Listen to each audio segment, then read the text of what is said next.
finally I'm at a place in my career where I feel really confident.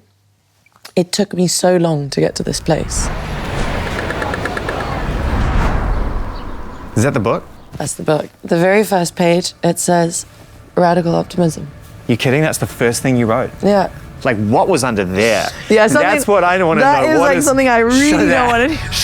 That is that is cancelled. That is a thought that has you're been... never going to see that one again.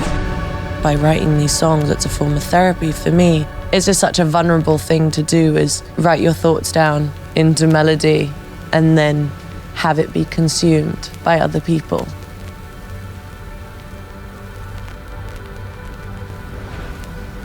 That is the perfect description of what it is to be a true artist. It's funny when we think about how the world greeted Dua Lipa when she first arrived. The songs sounded so big, the performances were so polished, and people kept saying things like she's born to do it, like a ready-made superstar.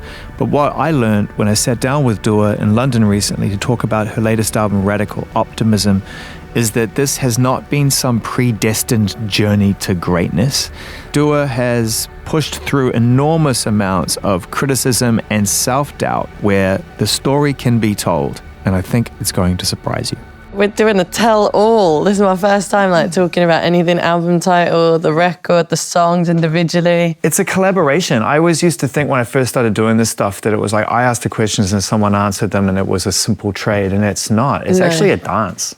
Yeah. When it's done well, it's a dance. Yeah, it's a give and take, but it is it's daunting in the beginning because I'm like, I want to tell what it's about without, and so much of all the songs connect to the album and the title, and I always said like sonically I wanted to experiment and do something different, but what it was really about was the theme, which is Radical Optimism. It's a great album title. Thank you. Feels like a relation to future nostalgia too. It feels like a connection to it. There's a little bit of a connection there. I wouldn't say literally, but it definitely has a feeling, a similar feeling when you say it. Radical Optimism and the way that I see it is this idea of rolling with the punches, of not letting anything get you down for too long, of always seeing the positive side of things, of being able to grow and move forward and change your perspective regardless of what's happening in your life. Whether it's heartbreak, whether it's a friendship, whether it's a relationship, whether it's just growing and seeing things, differently. I think it's a big part of maturing and growing up. For sure, because I went back, I traced your story back in terms of the internet and stuff, not just what I knew, but what I hadn't seen. And the Fader film had passed me by the first time around. Oh gosh, yeah. So I watched it. And can you remember the first thing that you say in that film? It's almost like the first thing you say to the world. I haven't watched it in so long. You say, I'm scared. That's the first thing you say. I'm scared. And I thought it was such an amazing and interesting, vulnerable way to begin your story on camera anywhere, especially a place like Fader, where everyone's just sort of puffing their chest out, trying to kind of be on Fader. Yeah. And you were like, I'm scared. Yeah, it's daunting. It's nerve-wracking. I think finally I'm at a place in my career where I feel really confident. It took me so long to get to this place. And I'm scared is exactly how I felt at that point in time, especially when I was putting out my first record. I felt like I was strapped to a rocket, had no idea what was happening, eyes closed, just jumping into whatever experience was thrown at me. All I wanted to do was work. All I wanted to do was write songs. All I wanted to do was perform, not really understanding all the other things that would come alongside, with my job. I never really thought about, for me, when I was growing up and I was in the playground and I was like, I want to make music, or I wanted to sing. In my head, all I ever saw myself was being on stage as a performer, and performance being the thing that I always envisioned doing. It's such a pure ambition when you're a kid. You don't think about everything that's going to come along with it at that moment. No, exactly. And I never thought of the idea of being famous. So it is interesting as I'm growing in the industry and seeing the different sides of it. It's like, okay, what things do I keep for myself? What things do I put out? It's so funny you say that. It's a writer's dilemma. In some ways, I had no inhibitions. I was jumping in and experimenting and trying something new. In some ways, I was really scared to, or it just took me a while to find my voice, to write things that were, like, they were personal to me, but always in code. Never fully wanting to, like, put myself out there just because I felt like I needed to keep something for myself. And with this album, I feel like I've managed to put so much more honesty out there and be really open in a way that I don't think I've ever had the chance to. I also feel like when I was writing Future Nostalgia, whatever I wrote that day in the studio, that was it. That was like the end of the song. You know, maybe like a couple lyric tweaks here and there, but that was the demo that I would then go and record. And finish. Whereas with Radical Optimism, every single song that's on the album, I've gone back in and I've rewritten it and changed it, and my perspective has changed, and my story has changed, and the way that I saw different scenarios or different things that had happened in my life shifted. And it was a beautiful experience to not be afraid, to be like, actually, you know what, I am willing to put this out there. There's this one song, which is the last song on the album, called Happy For You. And I love that song because it to me, you know, it's about seeing someone who you were with move on and be really happy for them. And I probably wouldn't have been able to write that song, you know, on my first or second record, because I don't feel like I probably would have grown as a person or as an artist to be able to see someone that you loved move on. Or I would have found it like difficult, or that maybe that there was like a childlike... You'd been playing a part, probably to some degree. For sure. It comes from the idea of this fantastical ambition to go and be something, and often you start to achieve that before you've even got to being it. Totally. And so, you write them as a form of therapy, whatever it is, in the moment. But I felt like, I mean, I've changed so much from who I was in my first album to who I am now, emotionally, and I've grown and I've matured. And I think you just find this sense of happiness and optimism and this kind of carefree energy of what's meant for me is for me. And I think perspective is something that I guess just keeps coming back. Perspective is an interesting word. You know, I don't think it comes naturally to, especially at this point in your life. Like, what does perspective mean to you? Emotional maturity, in a way. I think my job has given me the opportunity in so many amazing ways to, I guess, grow up before my time, feel things completely differently, experience the world in a different way. And so I feel like emotional maturity has also come from the situations that I've been thrown in. So in that sense, perspective is kind of gifted to you because you see things from so many different people's points of view. And I think for me, writing songs for a living, I think about emotions and feelings and thoughts so much of how does this make me feel? How will this make someone else feel when they hear it? What is the energy and the emotion and the thing that I'm like trying to convey at this point in my life? And I think by writing these songs, it's a form of therapy for me. And I get emotional maturity and perspective from all those things that allow me to grow and move on, which I'm so grateful for. It's just such a vulnerable thing to do, is write your thoughts down into melody and then have it be consumed by other people. Is that the book? That's the book, yeah. This is the book? This is where all the ideas for the album came from? CVS's finest. Exactly, yeah. I mean... CVS is doing a pretty decent notebook right now. I mean, it's... It's not... It's not... What was the first thing you wrote in it? Do you remember the first page, the first thing? The very first page, it says, Radical Optimism. You kidding? That's the first thing you wrote? Yeah. So you knew right away that this was the album title and what it was going to be, and you set it out? Yeah. It's... That's crazy. I mean, it's not crazy, I guess, but I mean, I would have thought that title would have maybe unveiled itself throughout the process, but you began this book almost like a creative Yeah, I knew the title for Radical Optimism. It was like a term that my friend told me. I was doing an interview with him, and he was like, you know what the world needs is radical optimism. And I lived with that thought for so long, and it just became more and more prevalent as time went on. Oh, well, and your that's handwriting is like, great. Look at your handwriting. It's neat. 4th of February is when I started. What are your S's like? Oh, yeah. Okay. Where are you seeing the... There's your S's there, yeah. Oh, yeah. There it is. Yeah, 4th of February was when I started writing.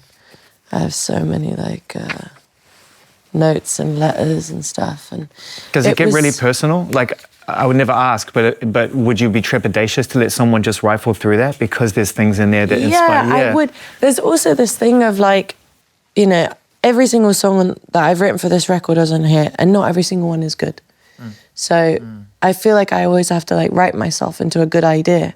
So there's a lot of scribbles, there's a lot of songs that I'm like, we'll skip that one, you know what I mean?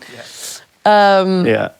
But there's also, like, some great songs that might never see the light of day that is just beautiful to have because it's like a diary. So how does a great song not get finished and released on Radical Optimism? How does that not happen? Either I've lost connection to them in a personal way, or sonically I felt like it just didn't fit. You know what I really love when I see notebooks like this and I realize the people who are writing in them are treating each page almost like another piece of art. Like, I like the way that you write down with the side here, and it doesn't feel... Yeah, they're all kind of like scribbled. Even the way you scribble out is so, like, look at the way you scribble. Like, what was under there? Yeah, that's what I don't want to know. That is like something I really don't want to do. That is like that is cancelled. That is a thought like, that has you're never gonna see that one again. That thought has been cancelled. That is brutal. So 11th of July, 2022. That was my first session with Kevin, Danny, Tobias, and Caroline. Were you nervous? In the room. Really nervous. Yeah. And excited. Yeah. But it was also like, okay, how are we all going to connect together in the room? How's it all going to work? And I sat here on the floor. It was me and Caroline here. Kevin started right over there by the keys. Yeah. And then in the soundproof room, he went and played some drums. Yeah. Danny had a little desk here set up. Tobias was just like walking around the room. There was just like a lot of energy, a lot of things happening at the same time. Tobias is amazing for just conjuring things from the... He's a vibesmith. He's a vibesmith, yeah, for sure. And Illusion was the first song we wrote. Wow. And that really kicked us off. Yeah. Like, I think when we wrote that song, it also just gave us confidence as a group, you know? Yeah, we're going to have fun. That we're going to have fun. It's like, okay, if this is what we can get on the first day, what can we get? You know, we were going to work together for a week. But on the next day after Illusion, I wrote Happy For You. Oh, you went right to the end. Yeah, so that was 12th of July, So on the second day, you wrote the album closer. Yeah. Wow. Yeah. I'm trying to think about how that must have felt emotionally in that moment. Did you know it was going to end the album? I didn't know it was going to end the album. So it could have been the center of the album. It could have taken the album in a completely different direction. Yeah, 1000%. It's a sad song. It's a happy song, but it's kind of a sad song, bittersweet. But it's happy. I don't know. It feels like a real... It's a full mature... 180, maturing, seeing almost like my ghost on the other side and being like, wow, you've grown so much from an experience to be able to see things from that perspective. Previous you would have written go yourself. Yeah, probably. Yeah. But this, it just, I think also in terms of relationships, like I needed to get to this place in order to find what I really needed, you know? You have to be in the act of forgiveness and growing and learning and being okay with the past in order to move on with what's to come next. So it's, for me, Happy For You is a beautiful, happy song because it's so reflective of my journey. It's not all about Happy For You, though. I mean, that song, These Walls. Yeah, These Walls. Okay, so let me find that one. That one's brutal. In a brilliant way. I mean, the concept, the idea of being in a room where what it remains unspoken amongst two people is not unheard of, by the materials in the room, you know? Yeah, all of it, like personifying the walls. We got Training Season here. Yeah. And then Houdini. Training Season and Houdini were also written like a day apart. Yeah, there but we go. there's so These much walls. energy there. Wow, yeah. Oh, you know what's interesting about this? I can tell already that just the way that you're writing it is different to how you wrote the other ones. It seems clear. It's clear. It's clear. It's clear, this one. I know. Even like the things that I've scribbled out, they're almost like... Yeah. But it's interesting because it's almost like you had to be absolutely ready to write this because it's almost like you're dictating yourself when I see that. Yeah, there's not as many like little scribbles. No, your inner voice is on fully this one. at work It's flowing. there. Yeah. Yeah, these walls. This was 16th of January, 2023. It was a good day. It was a good day. It was actually on the 15th of January, the day before, we were talking about, you know, these walls, like if these walls could talk. But it also felt like maybe it was a thing that was said so many times. You know, it's such a cliche, like, oh, if these walls could talk, you know, what would they say? But I think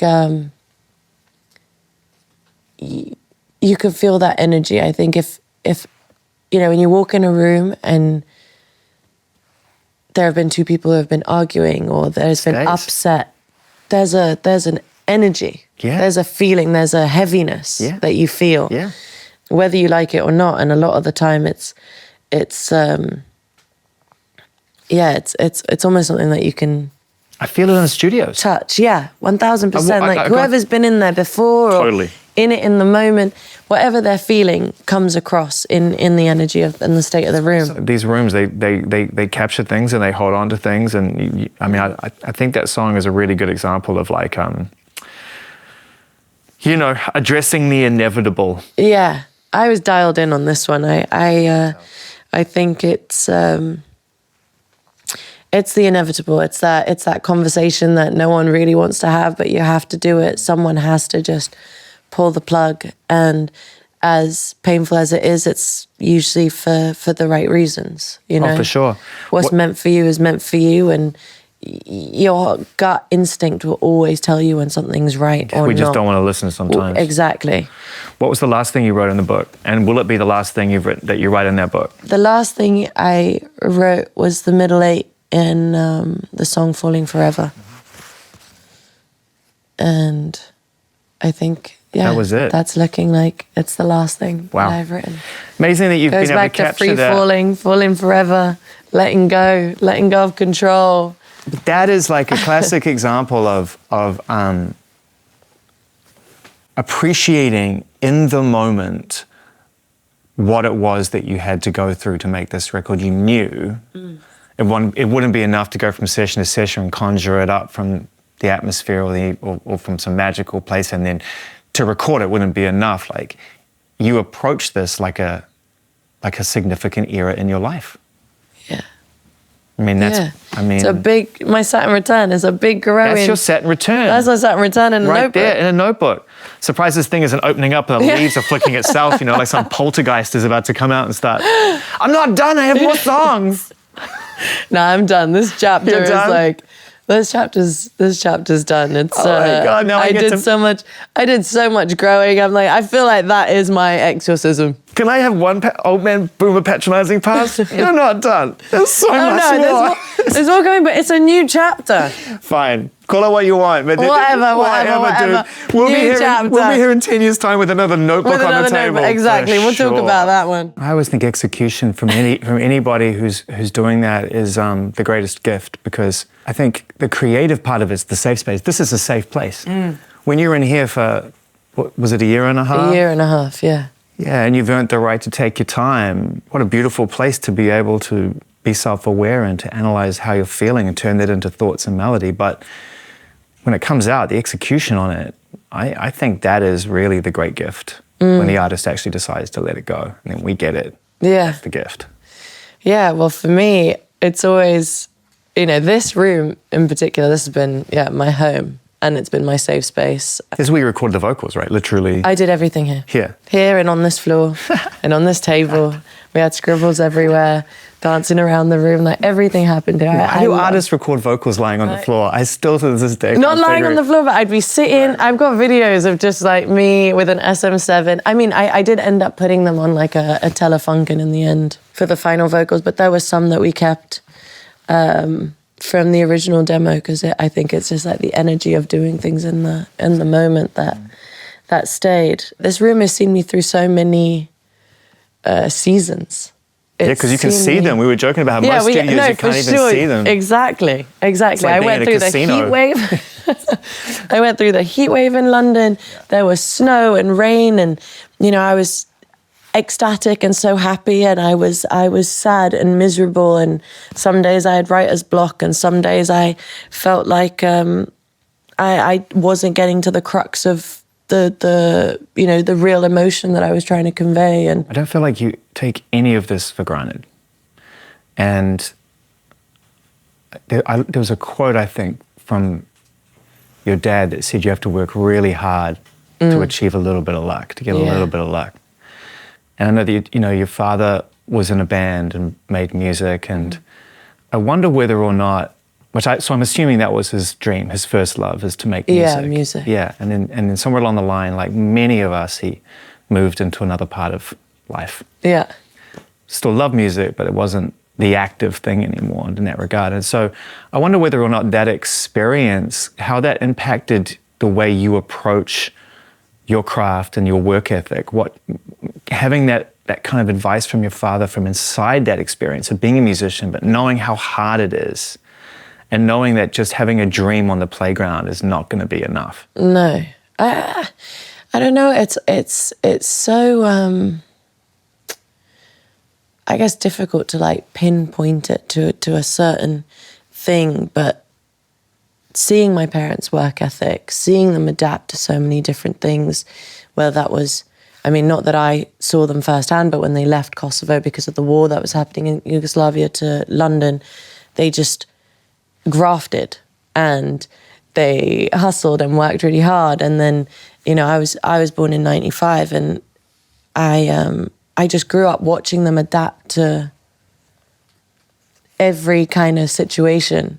And that was, I guess now I say it's inspiring to me, but it was all I knew. It was just what I saw them do. And so I feel like that for sure rubbed off on me. There was no kind of,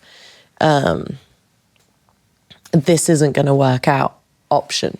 It was like, things just had to happen. Things had to, there was no kind of plan B, And so I never wanted to give myself another option. I just wanted to try and push myself to the point. It seems to me like your dreams were encouraged, and I mean, who lets their kid go to London at 15 on their own? Yeah. I mean, it's crazy. Yeah, it's scary. I think about it. I think about it a lot. But they had so much trust in me, and dreams really were encouraged. I think no dream was too big. I mean, I think there was always just like, oh, okay, like. What is that? Yeah, we'll see. Right. We'll see. I think that makes sense. There's dreams, but I think everything's also embedded in realism. There's kind of. That's the work ethic, though, right? The reality that, like, yeah, okay, if you want this, you have to work really hard. And you have to get straight A's. You cannot let your schooling slip. Yeah. Well, see, me with school, it was a nightmare because I moved around so much. I went from London to Kosovo and back to London, so I was constantly, again, adapting and changing, and I think that's what made me so adaptable. That's maybe why touring is so fun for me, because I can kind of move around and make anywhere home. And because a lot of people say it's harder to make connections and relationships work when you're moving around a lot, but did it make you actually, to your point, more adaptable and able to read people and make friendships easier because of that? I felt like being the new girl a lot forces you into those situations of I'm going to have to just introduce myself. I'm going to have to like try to make them the most of, can we be friends? Let's have a conversation, being vulnerable. At 15, because I think that's with brutal. friendships, you have to give so much as well. You have to be really open. You have to put yourself on the line in order to also feel like someone else is going to give that back to you. It's an exchange of vulnerability, of closeness, and sometimes you get burnt because you're vulnerable maybe with the wrong person, and then, you know, they go and tell someone else, especially when you're a kid, you know, you get your heart broken all the time. You're like, I thought we were friends, and you went and told my secrets, and, you know, whatever that is. But those situations kind of prime you for whatever life throws at you. And I think that's one thing that, I guess if I can say that I like about myself, is the fact that I stay so open-hearted that regardless of things going wrong, I don't allow it to shut me down. Maybe temporarily in the moment where I'm hurt or I have my guard up, but I don't allow it in the long run to affect me in a way where I feel like I can't be myself, or I stop expressing myself, because I feel like that's a double-edged sword. That's also bad for me. I think with every relationship, with every experience, you learn about yourself. You learn about things that are, you know, hurtful to you, what you expect, what you should be ready to give as well. I think, again, it goes back to that exchange of vulnerability. I think I've had relationships which have been really hurtful, especially like earlier on, like where I feel like I've been made to feel like not good enough, or have made me lose my confidence. And I've had to like find that again. And you learn about your own non-negotiables. I think that's an important thing. It's like, it's of course the right person, but it's really about the right relationship. And you find that in friendships and in love relationships as well, of your non-negotiables. What are you willing to give up? Like someone's like, oh, you know, maybe you have an ick or something, or you see that someone is disloyal. I'm like, that's a non-negotiable. You know, I want someone who's like loyal and open and honest, and that's what I'm willing to be as well in return. You kind of figure out what those things are for you. Are there limitations to honesty sometimes for the sake of one's feelings? Are there situations where you have to walk that line in order to preserve someone's balance? Yes and no. I feel like going back to school and going back to friendships and being adaptable, when I've danced the line in order to not hurt someone's feelings, even though I knew the truth, or the truth, it always comes out. And so... yeah, best of intentions don't always work. It doesn't always work. Yeah. And so the way that I do things now in my life is very straightforward, because if I'm honest and I just say it how it is, even though it might be uncomfortable in that moment, I feel I have like a very clear conscience about. It also saves time. 1,000%. And by the way, so then you just lay your cards out on the table. Can I just get some time back? And you're very honest. Right? Exactly. Because time is a thing. Time and energy are the things that we take for granted so much as we start to develop our identity. We think we have just untold time and untold energy. You need to remove certain patterns of thought and behavior in order to make space to grow. Otherwise, you're going to stay still. Stagnant, yeah. I completely agree with that. For me, it's also certain people. I've always had this thing that you, especially on the basis of time, people who have been around for a really long time, you want to keep them around. You want to... the loyalty, you want to be there to nurture a relationship. But some things aren't fruitful. Some things are really... some things have had their time. Draining, and they've had their time. And it's a lot about learning to let go. That's what it's all about. And learning to let go of control at the same time, and being free in the moment. And it's only then when you can kind of start to see things clearly. It's like, I can't control everything. I don't know what's going to happen next. I have to go on the basis of what feels good, what feels like something that I really deeply connect with, or someone who I really deeply connect with, someone who I feel like I can see eye to eye to. It doesn't have to be someone who's exactly like me. I think opposites or people who have very different perspectives, again, is important because you want someone who challenges you. I think the act of letting go and free falling is sometimes the hardest thing to do. That's it. I don't know much about the meaning of life, but I think it's kind of those two words. There's freedom in letting go. Think about this record and about collaborators, and you said, it's important that you have people around you that kind of push you and guide you into new territory and help you question where you are at certain moments so that you're suitably uncomfortable. Did the band, as you call it, do that? Did Tobias and Kevin Parker and Danny do that for you on this record? Yeah, massively. And Hell of a band, by the way. And Caroline, it's a pretty good band. Hell of a band. I have to say. We were all here like, and it all starts with a conversation. It's like you come into the room, you're hanging out with your friends, and you're just having a tell-all. There was absolutely no holds barred. They knew all my secrets. They knew everything that was happening. Not that they were secrets, they were just things that I feeling at the time. The things that I was feeling at the time. And it's that closeness, that freedom, that idea of like, no, there was no judgment. I think that's the beautiful thing about the right relationships and friendships, is the fact that you can really be yourself.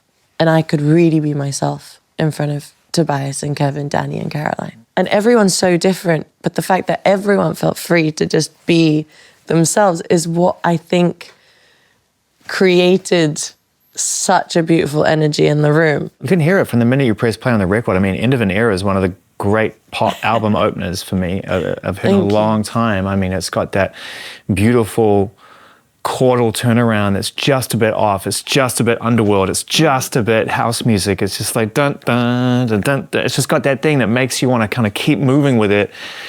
But it's the vocal and the really playful spoken word bit, and it's kind of perfect way to start the record. Thank you so much. I also thought to start it with a song titled "End of an Era" makes total sense. It's good. I also believe in, manifestation and big time. And I also, when I'm in the studio writing, I think about these songs being sung over a long period of time. I think about people singing them. I think of it like a mantra, and I'm like, if I'm going to say this over and over again, it better be something good. It better be some good feeling. I want to bring something positive and... Oh, you've got your set opener if you want it. I mean, far be it from me, but I mean, you've got your dance party for 20 minutes. And I said the same thing to Troy, who I know you're good friends with, Troy Sivan, about Rush. And I was like, look, so how do you manifest? Because I mean, let me re-ask that question. Do you have an example you feel comfortable sharing where you know it's real? Like I do. I've got situations where I know I've thought of something and it's like, wow, that actually happened. And not just thought, felt it, right? There's a lot of things that sometimes I say stuff and I go, okay, you be careful because that could happen. Yeah. But when I was writing my first album, and I know this is going to sound mad, but no, when I was writing my first album, I was kind of having thoughts about my third album, Jumping, one. But I thought that by the third album, I would maybe be deserving of, one, working with Tame Impala. And that was written down. I had that in my notes of like, that'd be cool. And I remember talking to my A&R and my close friend Joe Kentish, and I was like, it's like great first album, but third album, like maybe I could work with Kevin Parker. Can I insert something here at this point too, from a timeline point of view, which is that at that point, Kevin Parker isn't really moving in a modern, psychedelic, beautiful pop space. He's still it's still the Tame Impala experience. Yeah, it's Tame. It's like Currents was the record that completely shook me. Yeah. And you saw yourself in a situation with Kevin going, we could work. Yeah. And, at that point, delusion. Here now happened, could be something exactly. else. So you never know. So that was something that I'd written down for album 3. And another thing that I'd written down for album 3 was headlining Glastonbury. Which is so funny because at the moment that we're having this conversation, I'm like, I feel I'm going to get teary talking about it. Well, let's go there because it's the right side of emotion. It's a beautiful thing to be emotional about. Back in, what was it, 2017? You played the John Peel stage. Yeah. I thought that was such an amazing performance. I was living here, so I wasn't at Glastonbury. I was watching it online, like everyone else who couldn't be there, wishing I was at Glastonbury. And I watched you come out and thought, okay, Dua's having an incredible time in pop music right now. The music is connected. All the work is paying off. Watching you come out there, and I even remember you were wearing like almost like loose Maharishi trousers or something, I think. They were baggy. Yeah, they were like baggy trousers with like a pink fishnet. That's right. Top, yeah. And I remember thinking, wow, okay, she's playing at a really intense tent at a really intense festival for the first time, and you crushed it. It was like, damn, okay, pop music's grown up, because a year or two earlier than that, it would have been weird to think of an artist who was having that kind of run like you were, going out having that kind of moment. And I feel like everything changed from that day for you. Yeah, I mean, Glastonbury is just the festival that one, I've loved going just as a fan. And to go up on that stage and perform, I remember moments before I went on stage, I looked out into the crowd. I performed Glasto twice, and I looked out in the crowd. The first time I performed, I had like a 12:15 or something slot on a Saturday. Terrible slot, because people are partying all night on Friday. And you're like, I don't know if anyone's going to show up. It's a couple of old people with some pints of beer in their hand. You know what I mean? I don't know if anyone's going to show up. Yeah. And I remember the first time looking out, and there were some people, but it was raining, and I was like, okay, it doesn't matter. I'm just going to go out there. By the time I'd gotten out on stage, the whole place was full. People were outside in their raincoats, oozing out of the tent. And I was like, oh, this is special. Like, there's something happening, and like people care. And then the second time I played was when my first album came out. And the same thing kind of happened. I put my head out just to see how many people were there, and it was like just as I was about to go on, and there really wasn't anyone, and I was like, like no one's going to come see it. But again, I just went, do you know what? It doesn't matter. I'm going to get out, and I'm just going to perform, and I'm going to have fun. And again, by the time that I went out, the whole thing was full, and I jumped out and had the best time. But I felt that by album 3, I'd be deserving of maybe, a headlining or something. I feel I need to break the spell here and explain to everyone who's watching this that by the time this comes out, this won't be news to anybody. But for everybody in this room, with the exception of us and a couple of people who are watching in the monitors at the back, this is news, because this hasn't been announced yet. No. So I'm not going to announce it. This is the first time you've said it out loud, right? It's the first time I've said it out loud. But this is the first time I've said a lot of things out loud. This is the first time in this room I haven't yet even announced my album title. And so I'm talking to you about it. It's all very surreal. It's you just can't even say it. It's my biggest dream. You gotta say it. It's my biggest dream. I'm headlining Glastonbury. Now it's on the Friday night, Zane. Now it's manifested. Now it's real. It's real. It's real. And the crazy thing is when I'm in the studio and I'm writing, the first thought that comes into my mind is, what is this going to sound like at Glastonbury?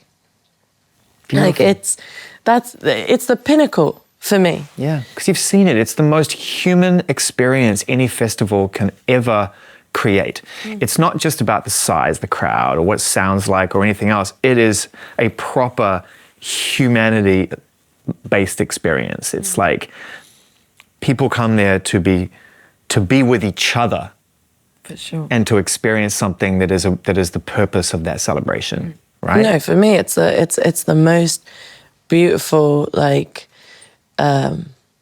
experience that I've ever had, but seeing other people, the connection, the community, the love, the feeling that everyone shares, where they just come together to have a good time. There's such a sense of freedom there. What happened? Did you get the call? Did Emily call you? Yeah, I got an email at the end of my Future Nostalgia tour. Wow. I've known for a little while, and for a minute. It's been the biggest secret.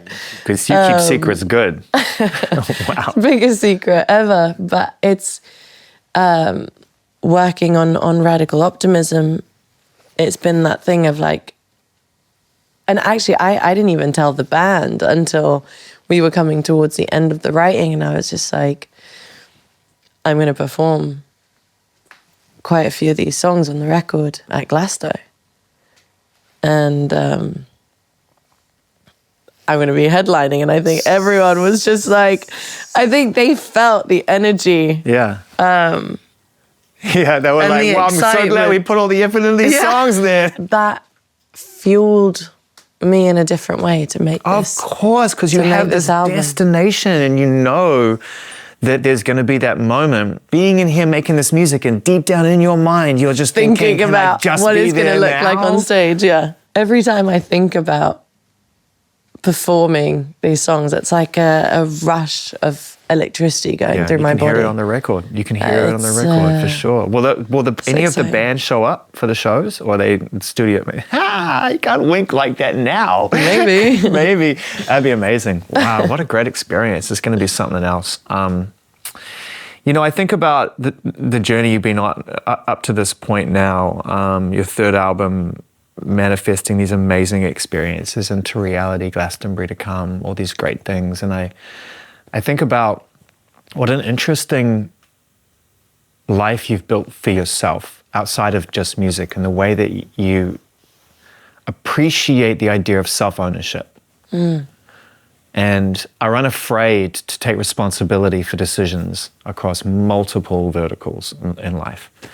Your newsletter, your podcast, getting back the ownership of your music. Yeah. I got to talk about that because I'm really obsessed with artist ownership. I've experimented in other areas where I've co-owned things or tried to, and it never felt really great to me.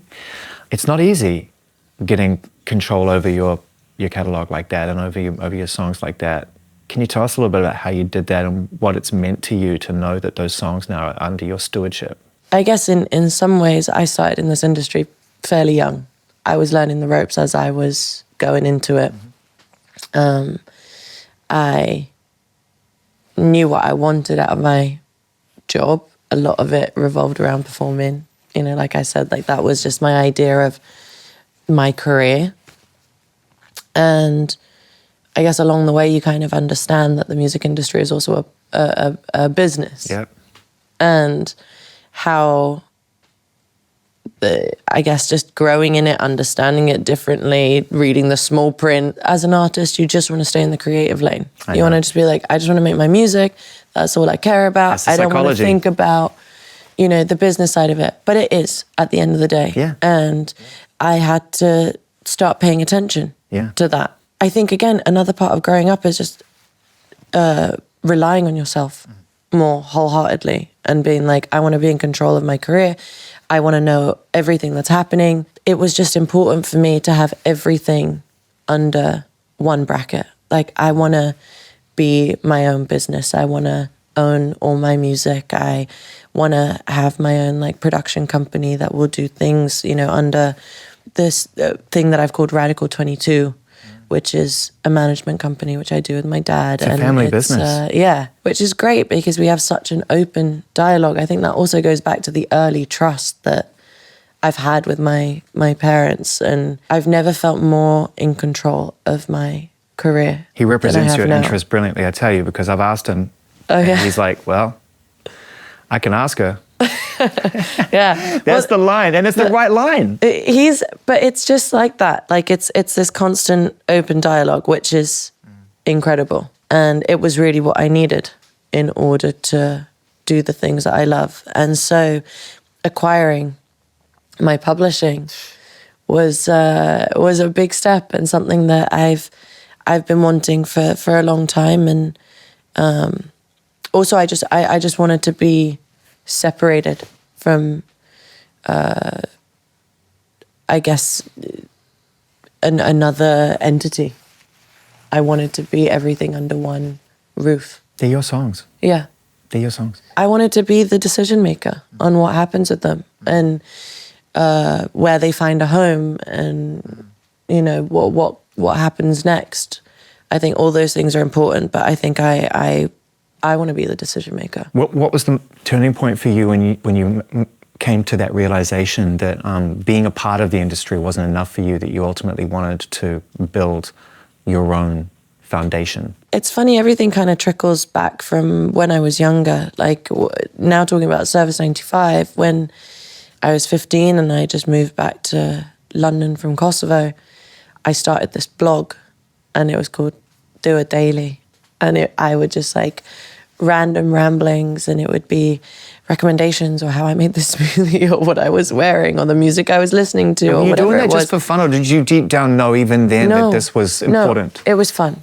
It was purely for fun. It was another way of me expressing myself. It was something that I loved, and I think it just kind of came back to that. Like, music is my life. It's what I do. It's the way that I have this creative outlet in a big way, but it's not the only thing that defines me, and it's not everything that I am. And so, yeah, Service 95 was another way of me being able to put in all my other interests and being able to commission different stories.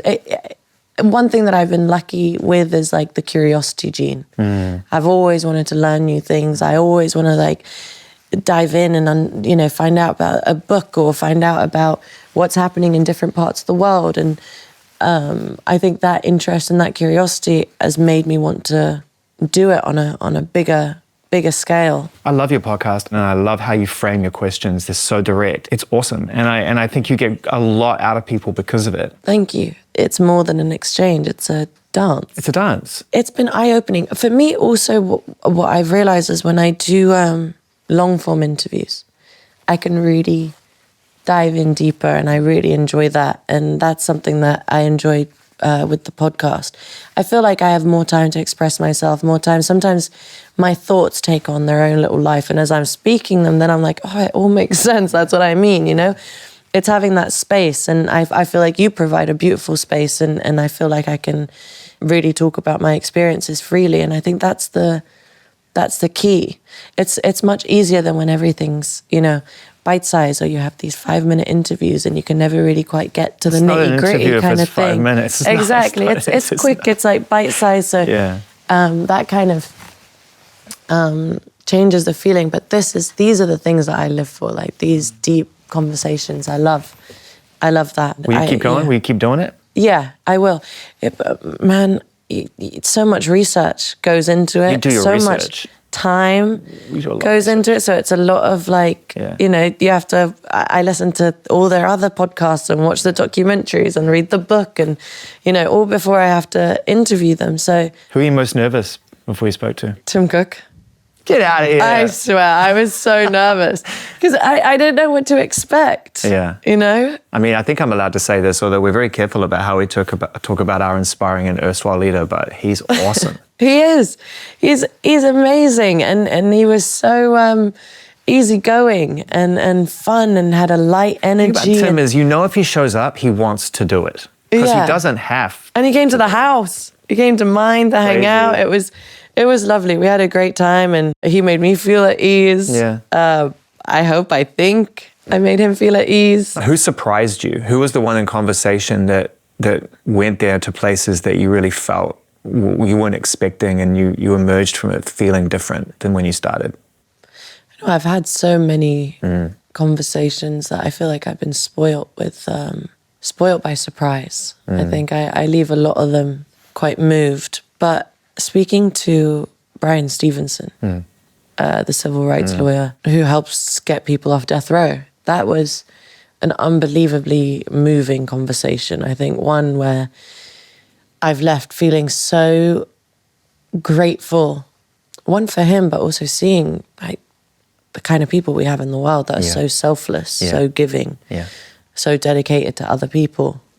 I found him just incredibly moving, I think, as a overall. But even speaking to someone like Monica Lewinsky and seeing all the work that she had to do after being patient zero of the internet, you know, the first person to get the first dragged online and the effect that had, and how she's now changed it into trying to help other people after what she... You know, people always say, oh, history will be kind to that person, or history won't be kind to that situation, but the internet doesn't wait around to find out. And that's the thing that's most unsettling for me, is that when opinion gets formed there, it's like, well, no one's going to let history figure this out over time, or give it the context in the moment that it deserves to create proper discourse, to actually identify the nuances of what's going on here and figure it out. It's just thrash. Like, I don't know how you grew up on it. To some extent, yeah, I grew up with it, which maybe gave me something a little bit different, because I felt like maybe I had a bit more control over it in some ways. I think more about the younger generation, where it's just there, and people have already created such an identity with it, and how you present yourself and how important it is, your social persona. Like, I think while I was growing up with it, it was still silly, a lot of random pictures on Facebook and Insta. You know, it was constantly evolving, and I was growing with it. It's definitely a love-hate relationship. Again, it's like that give and take, but it's so relentless, I think, and so unforgiving. And so insatiable, to your point, in terms of what we expect from the people we admire. I think it's got to be hard when you find your voice, use it, and then people want to hear it. Yeah. To sometimes project with it in ways that you know are going to be really rewarding for you. I think it's got to be really tough being someone inspiring these days. I think it's got to be hard to know what you can and can't say. I think you stand up for things that you believe in, and Service 95 being an example of that. And I've always, and I mean this, you know, in a really caring way, hopefully it comes across that way, I've always watched you kind of go, I don't know how to respond to that, and we just got there again, because I think it's tough. I think there's not even a question there. I can leave it at that. I think what you do with Sunny Hill, even just something as simple as putting a festival on and going back home and giving people a reason to celebrate and dance and listen to music. The way I like to think about it, and the way I decide to speak up on anything, I'm like, I hope that this is for the greater good of more than just one person, you know? And it's a fine line. I never want to alienate anyone. I never want to make anyone feel bad. I never want to, you know, create any kind of... I don't know, deeper pain than there already is, I guess, in the world by what I choose to say. Yeah. It's just, I think what I go on is I feel like this is something beneficial, and I hope that people see that and see the intention, you know, when I speak up about things. It's interesting when you're a musician, or especially a female pop star, people go like, just shut up and just sing your songs. You know, they don't want you to have an opinion or have something to say. I think that people are very much used to maybe another air of mystery behind the artist that they like. So then your thoughts or your beliefs or whatever aren't aligning with what they want you to be. The very nature of that statement from anyone's point of view and direction of the artist is conditional. It's like, we want you to be available under conditions. Right. Yeah.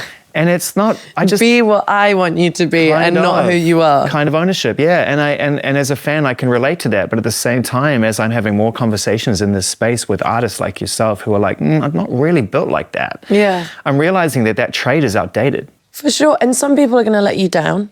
And some people, you know, are going to lift you up, and you're going to feel even more connected to them. Yeah. But I think one thing that we all have to remember is each of us have our own identity. Each of us have our own thought process. Each of us are also figuring it all out. No one has the answers. We shouldn't be putting anyone on a pedestal of like, this person is, you know, they know everything, because they can let you down in a heartbeat. You never know. Of course. But I think, you know, for me, it's just like, I'm just going to say what I feel from the heart and try and, especially, you know, with Service 95, it's like whatever stories we tell, whatever, you know, articles we commission, it's like, who gets to tell those stories? I don't want to tell them all from a Western lens. I want it to be global. I want it to be from all over the world. So it's like, you know, crafted in a way that everyone's heard and things are seen, you know, from everyone's perspective. And I think that's really important, is that fine line. What role does criticism play in your life now? How do you apply it in a way that's healthy? Well, it's interesting. I think everything comes in stages and waves.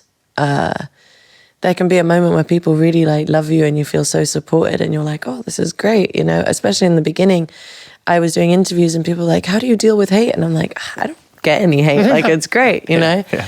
And then that changed really quickly. Yeah. And I remember even when it was like Grammy's Best New Artist nomination and I'd won it, and there was people online being like, she's not deserving of it, she's got no stage presence, she can't do this, she's not well equipped to, she's not even, you know, she won't be here next year. She won't be here next year. There was a lot of that. Yeah. That fueled me in a way.